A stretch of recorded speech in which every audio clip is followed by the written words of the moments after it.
Shalom Aleichem, salam sejahtera bagi saudara sekalian.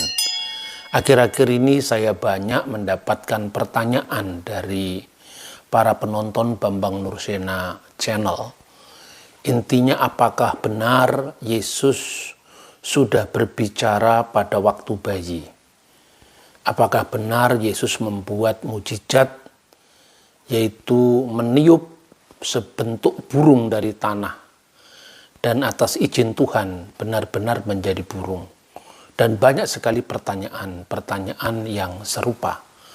Nah, saudara-saudara, Alkitab terdiri dari Perjanjian Lama yang adalah merupakan penerimaan gereja mula-mula sebagai umat yang muncul dari rahim Yudaisme atau Keyahudian, utuh-utuh diterima sebagai kitab orang Yahudi yang disebut Tanakh.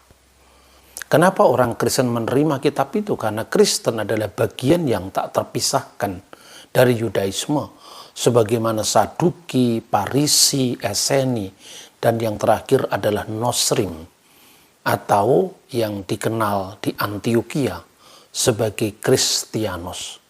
Istilah Nosrim atau Nesarim adalah untuk merujuk gereja berlatar belakang Yahudi di Yerusalem yang dipimpin oleh Rasul Yakobus yang benar, yang tidak lain adalah saudara Al-Masih.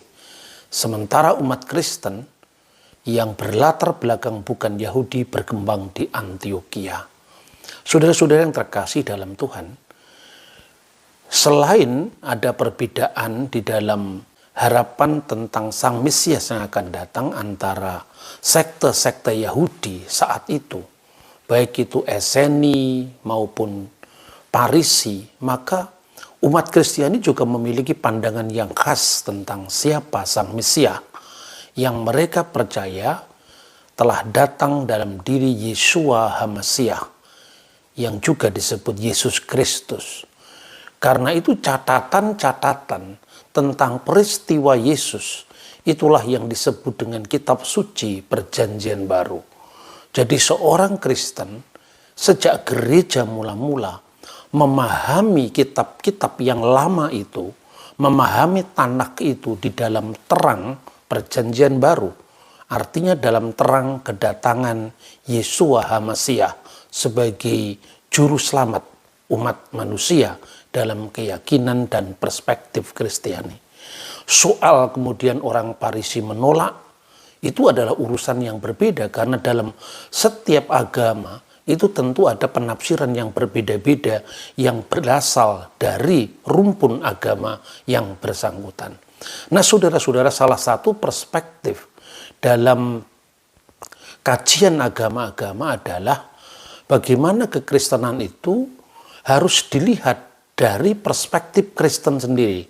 Dan kita tentu tidak bisa melihatnya dari perspektif agama lain. Bagi umat Kristen, Injil itu bukan sebuah kitab yang turun dari langit. Injil adalah dokumen-dokumen sejarah primer yang ditulis oleh orang-orang yang sejaman dengan Sang Kristus yang disebut para rasul, para apostel, atau para selichim, yang artinya para murid dari Yesus Kristus itu. Itulah yang kemudian disebut Perjanjian Baru. Itulah yang kemudian disebut dengan Perjanjian Baru, Habrit Hakadasah. Nah, saudara-saudara, bagaimana kita meyakini Perjanjian Baru itu asli? Tentu ini bukan sekedar keyakinan buta. Kekristenan diajarkan untuk setia pada bukti-bukti sejarah. Pertama, kitab-kitab yang disebut Perjanjian Baru itu dapat disebut sebagai sumber primer sejaman. Sumber primer dan sumber sejaman dari peristiwa-peristiwa yang dialami gereja mula-mula dalam perjumpaannya dengan Sang Kristus.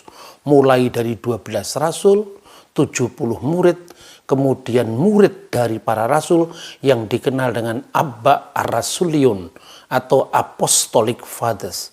Jadi perjanjian baru bukan dokumen yang sama sekali terpisah dari bukti-bukti sejarah sejaman. Meskipun Yesus itu dilihat dari berbagai macam perspektif, namun perjanjian baru ini dapat dianggap sebagai satu-satunya sumber primer karena ditulis hanya rentang waktu yang sangat dekat dengan peristiwa. Misalnya Injil Markus ditulis sekitar tahun 60 Masehi. Itu berarti hanya berjarak sekitar 30 tahun saja dari peristiwanya. Begitu juga Injil Lukas, Injil Matius, dan yang terakhir Injil Yohanes yang ditulis oleh Rasul Yohanes anak Zebedius pada masa tuanya di kota Efesus sebelum meninggal tahun 96 Masehi. Dan ini bisa dibandingkan dengan catatan-catatan sejarah yang sejaman. Misalnya, catatan yang sangat terkenal dari sejarawan Yahudi yang bernama Flavius Josephus yang menulis sekitar tahun 90 Masehi. Kira-kira sejaman dengan Injil Yohanes. Hanya Yohanes adalah saksi mata. Sementara Josephus tidak pernah menjadi muridnya Yesus. Dia bukan orang Kristen dan dia berbicara dalam perspektif seorang sejarawan Yahudi. Dia juga bicara tentang Yesus yang disalibkan pada masa pemerintahan Pontius Pilatus atas desakan para pemimpin agama kami. Cornelius Tacitus adalah seorang senator dan ahli hukum Roma, dapat dianggap sebagai sumber-sumber yang sejaman. Namun, dia bukan sumber primer. Mengapa? Karena dia hidup lebih jauh daripada peristiwanya ketimbang dengan dokumen-dokumen yang disebut perjanjian baru. Terlepas daripada keyakinan orang Kristen bahwa setiap tulisan itu diilhamkan oleh Roh Kudus.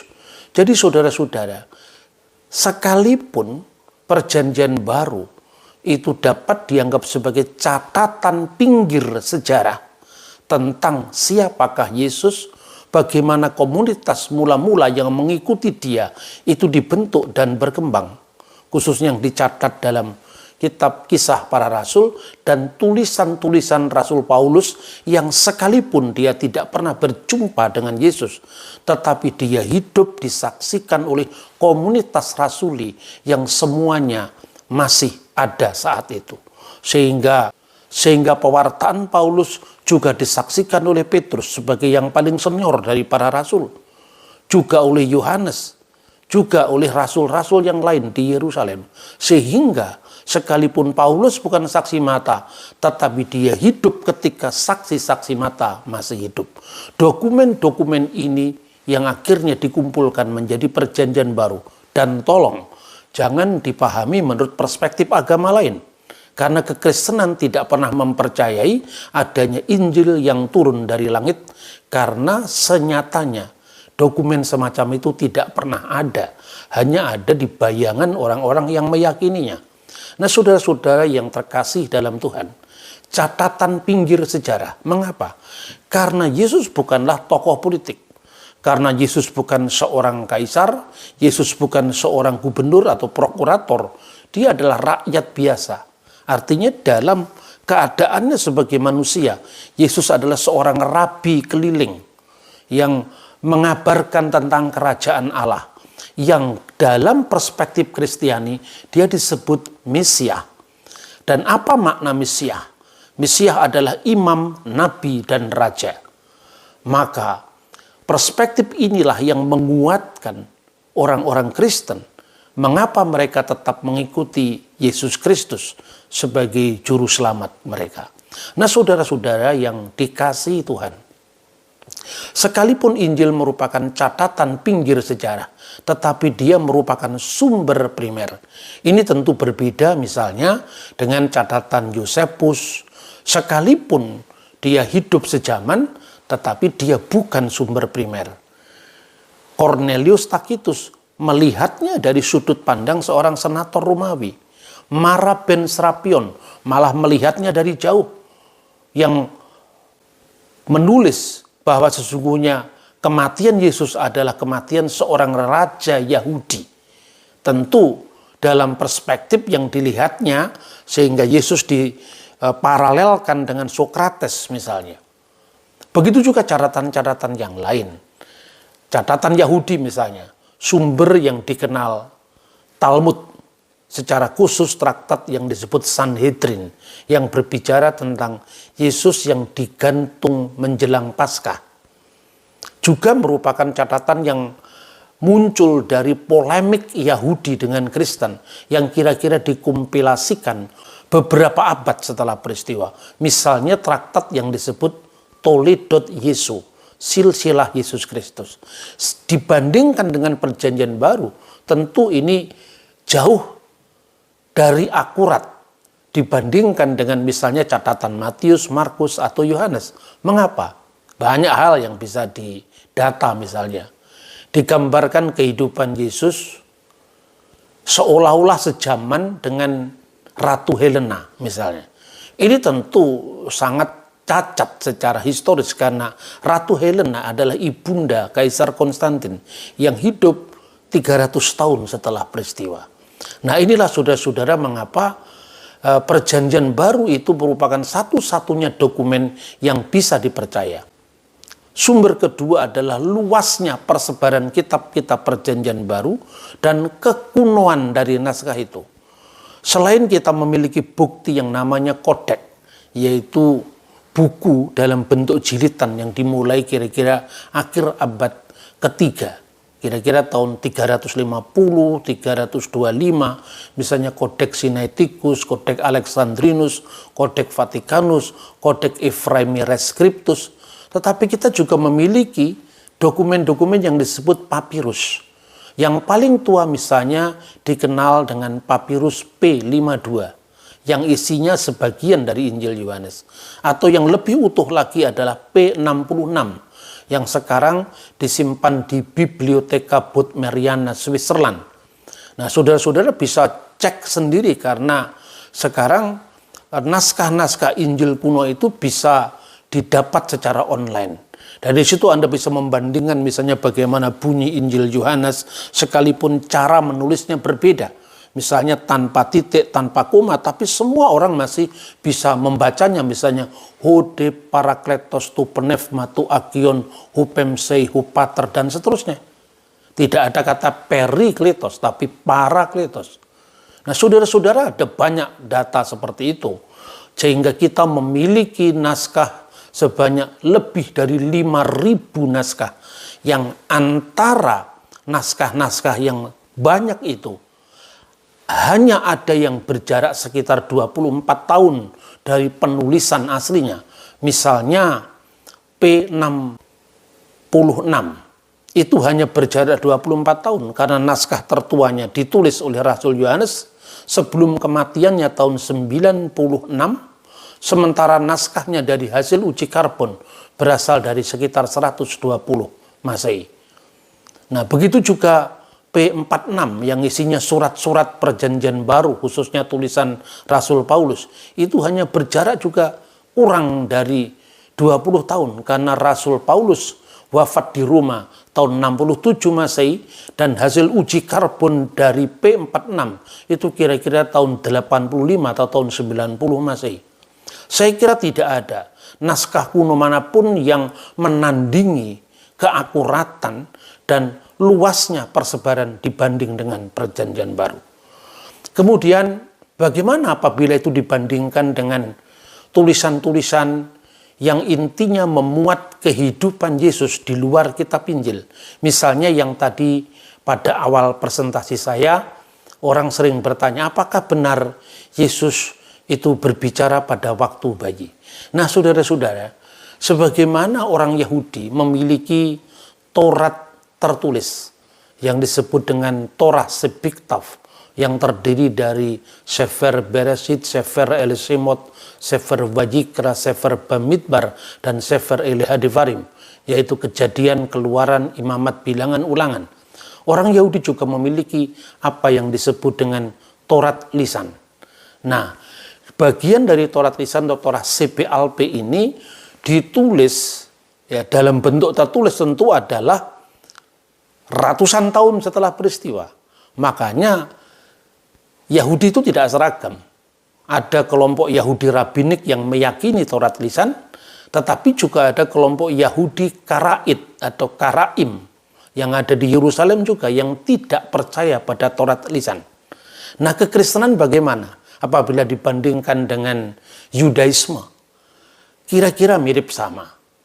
Di kalangan kekristenan juga ada legenda-legenda kesalehan yang itu bukan pemalsuan, tetapi itu hasil refleksi gereja atau lebih tepat umat beriman tentang kehidupan Sang Kristus.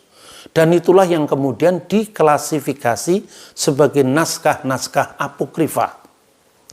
Naskah-naskah ini secara moral tidak salah, tetapi secara historis tidak bisa dipertanggungjawabkan. Mirip dengan Midras misalnya. Midras itu kisah-kisah yang muatannya dalam Yudaisme itu lebih kepada kisah-kisah moralistik. Misalnya, ketaatan iman Abraham digambarkan dengan dia tidak terbakar dalam api. Nah, sekalipun cerita itu berkembang mulai dari abad-abad awal sampai menerima bentuknya yaitu Midras Bereshit Rabbah, kira-kira abad kedua Masehi. Tentu bagi orang Yahudi apakah benar Abraham itu tidak mempan dibakar dalam api, itu bukan fakta historis, tetapi itu kisah-kisah moralistik. Begitu juga kisah tentang Yesus yang sudah berbicara pada waktu bayi.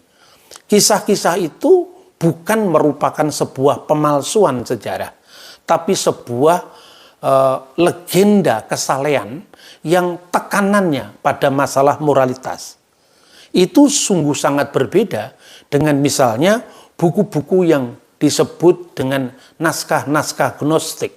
Naskah-naskah gnostik itu adalah naskah-naskah yang memang secara ajaran merupakan pemalsuan dari berita rasuli yang sebenarnya. Misalnya, penemuan yang dikenal dengan The Nag Hammadi Library. Ini ditemukan di Mesir tahun 1945. Dan gereja tidak pernah membakar kitab-kitab ini. Gereja tidak pernah menyingkirkan kitab-kitab ini. Tapi kitab-kitab ini dikoleksi, dipelajari, diperbandingkan dengan sumber-sumber yang benar. Misalnya sumber-sumber perjanjian baru. Makanya saudara bisa melihat misalnya ini naskah-naskah Nag Hammadi yang diterbitkan oleh gereja ortodok Koptik di Kairo. Begitu juga ini adalah naskah-naskah apokrifa perjanjian baru, yaitu Apokrifa Al-Ahdul Jadid, Kaifa Kutiba, bagaimana dia ditulis dan seterusnya. Jadi di sini ada yang namanya Injil Thomas yang berbicara tentang Yesus sudah bisa membuat tanah yang ditiup menjadi burung. Tetapi secara historis tentu ini tidak bisa dipertanggungjawabkan karena munculnya abad keempat, sehingga sangat jauh dari peristiwa. Kemudian tentang Yesus bicara pada waktu bayi. Saudara-saudara juga bisa membaca teksnya itu, misalnya Evangelium Infantia Liber Apocryphus De Infantia Servatoris. Ini dalam bahasa Latin yang kemudian diedit oleh Hendrikus Sick yang diterbitkan pada tahun 1697. Dalam bahasa Latin dan kemudian diterjemahkan dengan bahasa Arab. Nah, naskah Arab ini diterjemahkan dari bahasa Aramaik dan naskah ini baru muncul pada abad ke-5 Masehi. Misalnya, di sini pada bab pertama disebutkan, ya ini naskah Arabnya ini disebutkan, Qad wajadna fi kitabi Yusefus. Telah disebutkan dalam kitab Yusefus. Rois al-kahina alladhi kana ala ahdil masih wa qad qala Anas innahu Kayafa. Dia adalah imam besar pada saat kehidupan Yesus, dan ada yang mengatakan dia Anas, ada juga yang mengatakan dia adalah Kayafas. Qala hadza an Yasua takalama wa huwa hina kana fil mahdi.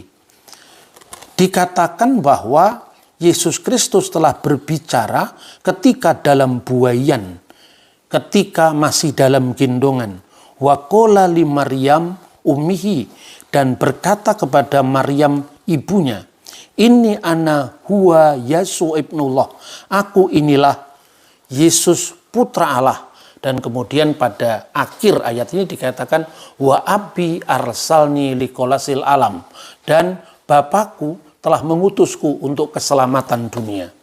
Nah, ini bisa Anda bandingkan dengan teksnya dalam bahasa Latin. Bahkan dalam teks ini secara iman sebetulnya tidak bertentangan dengan iman Kristen. Bahkan kalau buku ini bisa diterima oleh gereja, misalnya kalau sekedar menekankan ajaib-ajaibnya Yesus, ini malah menguntungkan secara iman. Karena apa? Buku ini juga tidak bertentangan dengan iman Kristen. Misalnya di awal dari teks ini saja ditulis dalam bahasa Latin, in nomine Patris et Filii et Spiritus Sancti Dei Unius, yang diterjemahkan dalam bahasa Arab, Bismil Ab walibni warahil kudus al ilahil wahid, demi nama Bapa dan Putra dan Roh Kudus Allah yang esa. Jadi artinya ini tidak bertentangan dengan iman Kristen secara akidah. Tetapi gereja kenapa tidak menerima ini sebagai buku kanonik? Karena ditulis setelah abad ketiga, kira-kira abad keempat dan abad kelima. Sehingga ini sangat jauh dari peristiwa. Maka fungsinya buku-buku ini seperti midras dalam Yudaisme. Kisah-kisah kesalehan yang bisa meneguhkan komitmen moral kita pada kebenaran. Tetapi rata-rata bersifat ahistoris. Karena tidak bisa dipertanggungjawabkan secara historis. Jadi kalau orang Kristen hanya untung-untungan, buku ini menguntungkan keilahian Yesus, ya diterima saja. Yesus waktu bayi aja sudah bisa bicara, tapi secara historis kan itu tidak bisa dipertanggungjawabkan karena munculnya ratusan tahun setelah peristiwa. Begitu juga mujizat-mujizat yang memenuhi kehidupan Yesus di masa kanak-kanak. Misalnya, Alkitab hanya menceritakan bagaimana atas perintah malaikat, bagaimana misalnya Yusuf dan Maria disuruh untuk membawa bayi Yesus ke tanah Mesir. Tidak ada catatan di tanah Mesir. Hanya ada catatan-catatan yang sifatnya memorial yang diperingati oleh gereja Koptik, yaitu masuknya keluarga kudus ke Mesir yang diperingati setiap tanggal 20 bulan Mesir Tuba atau 1 Juni. Tetapi ada kisah-kisah yang dicatat misalnya di dalam buku Sinaksarion yang juga sejajar dengan dokumen yang dikenal dengan Injil Mata Al-Manhul, yaitu The Pseudo Gospel of Matthew pasal 20, di mana digambarkan kanak-kanak Yesus yang sudah dilahirkan itu umurnya kira-kira kurang dari 2 tahun dibawa ke Mesir, lalu ketika di padang gurun yang disebut sebagai jalan raja, artinya jalan yang dilewati oleh para patriark, para bapak bangsa Israel, dan itu adalah jalan-jalan yang ada jalur oasenya. Di sana kemudian diperingati dengan munculnya gereja-gereja ortodok, ya.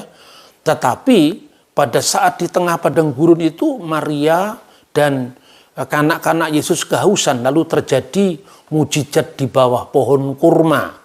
Nah, itu bukan kisah tentang kelahiran Yesus, tapi kisah tentang pelarian ke tanah Mesir. Itu disebut dalam pasal 20. Tapi kisah ini merupakan kisah kesalehan. Tentu berbeda dengan kisah-kisah yang memang tercatat dalam dokumen kanonik di abad pertama Masehi. Yang kedua dan terakhir adalah kisah-kisah yang memang sengaja secara akidah itu merupakan pemalsuan belakangan. Misalnya, naskah-naskah gnostik. Dan naskah-naskah gnostik ini memang dari awal itu kisahnya memang tidak sejalan dengan iman Kristen. Misalnya, Yesus itu digambarkan sebagai seorang yang memiliki penampilan nyentrik, ya, sehingga dia menjadi guru tentang peristiwa-peristiwa esoteris, peristiwa-peristiwa rahasia. Nah, misalnya, apakah Yesus bersabda kepada para muridnya bahwa usirlah perempuan itu karena dia tidak berhak memiliki kerajaan Allah? Apakah itu benar? Ataukah itu hanya merupakan karangan kaum Gnostik yang memang anti perempuan, artinya mereka kehidupan dengan menjauhi perempuan. Itu adalah gambaran dari naskah-naskah Gnostik. Nah, di pihak lain, misalnya itu tercatat dalam Injil Thomas, usirlah perempuan itu karena dia tidak layak menerima kerajaan surga. Lalu Petrus bertanya, bagaimana supaya dia bisa masuk ke dalam kerajaan surga? Buat dirinya seperti laki-laki. Ini ayat-ayat yang sangat nyentrik karena tidak bisa dipahami dalam sejarah gereja mula-mula yang tadi saya katakan tidak hanya tercatat dalam teks kitab suci ini, lepas daripada tradisi rasuli, lepas daripada paradosis apostolik, tetapi itu juga dibuktikan dengan catatan-catatan abad kemudian yang secara bersinambung tanpa putus dari zaman para rasul. Misalnya dokumen-dokumen yang dikenal dengan Abba Rasulion atau Apostolic Fathers. Ini ditulis oleh muridnya Yohanes, muridnya Rasul Petrus, misalnya Mar Ignatius dari Antioquia, misalnya Mark Clement dari Roma, misalnya Quadratus, misalnya lagi surat Didache yang ditulis sejaman dengan Injil Yohanes, sekalipun dia bukan Injil, tapi ditulis sejaman atau paling tidak satu generasi setelah kitab-kitab Injil. Dan semua ajaran bapak-bapak gereja rasuli ini tidak ada yang berbeda dengan ajaran gereja sekarang. Ini menjadi mata rantai yang menyambungkan tanpa putus gereja mula-mula. Sementara sejak abad ketiga, abad keempat baru muncul naskah-naskah Gnostik. Sehingga gereja bertindak melakukan apa yang disebut kanonisasi perjanjian baru. Yang paling awal kira-kira bisa disaksikan dari peristiwa Markion yang mencoba mengubrak-abrik naskah perjanjian baru. Dan Markion itu hanya menerima Injil Lukas setelah dibuang 3 pasal pertama. Mengapa Injil Lukas dibuang setelah 3 pasal pertama? Karena di situ ada kisah kelahiran Yesus. Sementara dalam ajaran Gnostik, Yesus tidak benar-benar jadi manusia. Yohanes menghantam ajaran Gnostik dengan mengatakan firman itu telah menjadi manusia, real manusia. Karena manusia maka bisa digambar sehingga ada tradisi ikonografi, maka bisa mati, maka bisa menderita. Dan itu yang ditekankan oleh Ignatius dari Antioquia. Makanya gereja mula-mula menghadapi ajaran Gnostik yang menolak eksistensi kemanusiaan Sang Kristus. Nah, ajaran Gnostik ini terus berkembang. Seandainya pada saat Markion sudah ada yang namanya The Gospel of Philip atau The Gospel of Peter yang itu di atas namakan para rasul, tentu Markion tidak perlu harus merevisi perjanjian baru. Dan gereja bertindak karena apa? Warisan apostoliknya diobrak-abrik oleh tokoh di luar komunitas para rasul. Dan itulah yang menyebabkan muncul yang namanya kanon muratori, yang nantinya diteguhkan kembali pada saat terjadinya konsili di Kartago. Sekali lagi pertanyaannya, seandainya saat itu sudah ada The Gospel of Philip, The Gospel of Mary Magdalene, kitab Injil Maria Magdalena, kitab Injil Filipus, kenapa dia harus merevisi perjanjian baru? Dan ini yang seringkali orang di luar Kristen tidak paham kekristenan, tapi kadang-kadang lagaknya lebih tahu daripada mereka yang langsung belajar tentang kekristenan dari sumber asalnya. Saya berikan contoh. Dalam Injil Filipus, ini tertulis dalam bahasa Koptik. Lalu ada terjemahannya dalam bahasa Inggris. Itu pun setelah zaman Rasul Markus. Bahasa Mesir kuno itu kemudian huruf-hurufnya digantikan dengan huruf-huruf Yunani, ditambah 7 karakter yang tidak ada di dalam bahasa Yunani, sehingga nama-nama dewa itu dihilangkan lalu diganti dengan theos, diganti dengan kata Yunani yang dianggapnya lebih injili ketimbang harus memakai bahasa lokal Mesir, sehingga teks-teks Yunani berpadu dengan irama Koptik. Agios, Otheos, Agios, Iskiros, dan seterusnya. Itu gambaran bagaimana gereja melakukan inkulturasi tanpa tercabut dari akar rasulinya. Sehingga gereja Koptik menggunakan bahasa ini itu jauh setelah zaman Yesus. Maka tidak mungkin secara historis bisa diterima buku apokrifa The Gospel of Philip ini. Dan yang paling penting lagi, misalnya para rasul itu protes kepada Yesus. Ini gambaran dari buku The Gospel of Philip. Mengapa engkau lebih dekat pada Maria Magdalena ketimbang dengan kami? Lalu digambarkan, Yesus sering mengecup bibir Maria Magdalena. Nah, ini lalu dipahami seolah-olah Yesus itu adalah suaminya Maria Magdalena. Nah, ini orang yang membaca teks tanpa lihat konteks, tanpa lihat nilai sejarahnya. Karena ini adalah buku yang muncul dari kaum Gnostik.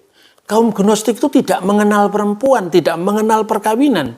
Maka setiap kata-kata misalnya ciuman itu adalah ciuman mistik. Bukan ciuman erotis, bukan ciuman birahi, bukan ciuman dalam perkawinan seperti gereja Kristen pada umumnya. Nah, dengan demikian saudara-saudara, saya harus mengatakan bahwa kisah tentang Yesus bicara waktu bayi itu ada di dalam buku yang disebut Injil Tufulia, yaitu Injil masa kanak-kanak Yesus yang muncul kira-kira 400 tahun setelah peristiwanya. Dan semua buku-buku ini, baik itu legenda-legenda kesalehan maupun pemalsuan seperti ajaran Gnostik, tidak pernah dibakar oleh gereja, tidak pernah dimusnahkan oleh gereja, tapi dipelihara oleh gereja. Artinya apa? Untuk studi heresiologi, yaitu ilmu tentang heretik, tentang bidat-bidat.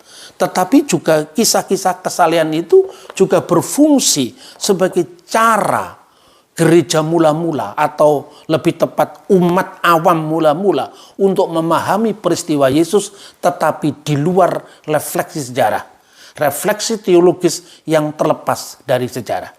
Karena itu saya sering mengatakan, sesaleh apapun kisah-kisah itu merupakan sebuah perspektif yang secara sah bisa diterima, namun secara historis patut dipertanyakan.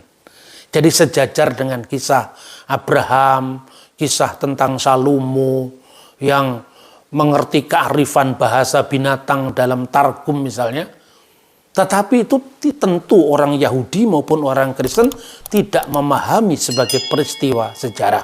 Dan itu berbeda dengan dokumen perjanjian baru itu sendiri. Sejarah yang penuh bukti adalah mitra bagi iman yang penuh bakti. Kiranya refleksi ini bisa menjawab beberapa pertanyaan teman-teman yang sering memang tidak langsung saya tanggapi, tetapi sekarang ini ada kesempatan untuk saya menanggapinya. Semoga membantu. Tuhan memberkati kita. Salam alaikum B'Shem Hamasyah.